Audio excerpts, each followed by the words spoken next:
Students across the country take a stand together to help make their schools safer. The national walkout went from coast to coast, including multiple demonstrations in our area. The rallies are in response to last month's deadly shooting that left 17 people dead in Parkland, Florida. Students all across Metro Atlanta took part in the 17-minute protest to honor each victim killed at Stoneman Douglas High School back on February 14th. Now, Fox 5's Portia Bruner has followed a few of the demonstrations here in our area. She joins us now live with more. Portia? Yeah, it is clear thousands of students participated in this National School Walkout Day. The hard number still just not clear just yet, still checking in with school districts. But the bottom line, lots of students wanted to make their voices heard. Lots of parents supported, but some parents took issue with the parents who let their children leave school. In the heart of Atlanta, hundreds of students at Grady High School walked out in silence at 10 a.m. in support of National School Walkout Day. Across town in DeKalb County, a smaller but vocal group of Cedar Grove High School students chanted as they filed out in support of fellow high schoolers in Parkland, Florida. In Cobb County, students took to the football field at Walton High School and at Lassiter High. Students say they had to walk past teachers blocking doors to make their point about gun control laws that they say make them feel vulnerable. We just need to move forward to have change so that everyone can feel safe and that no one has to fear being shot at school. When I went up to get my pass, they were just like, make sure you leave, make sure you leave, make sure you leave. And when I went out to the field, there were around 30, maybe 40 students, and we just kind of sat around and talked about how we felt. Not one more! Not one more! While several parents cheered and stood in support outside Lassiter High, other parents we spoke to in Cobb County questioned why adults would condone students missing school when Cobb school officials made it clear there would be consequences for leaving class. I'm a gun owner. It's a mental health thing, I think.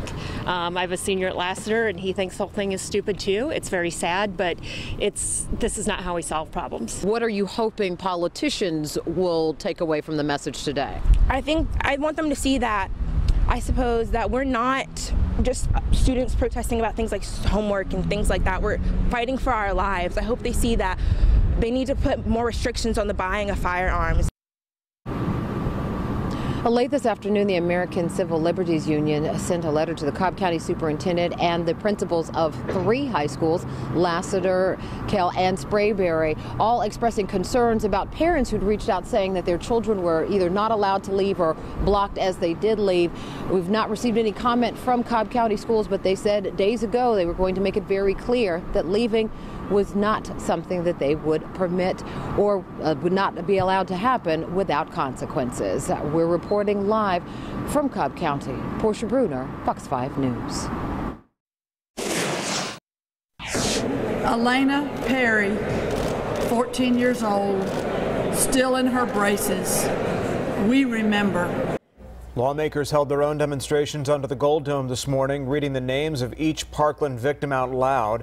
Members of the Georgia House and Senate Democratic caucuses also walked out of their chambers to show solidarity with students participating in the National School Walkout.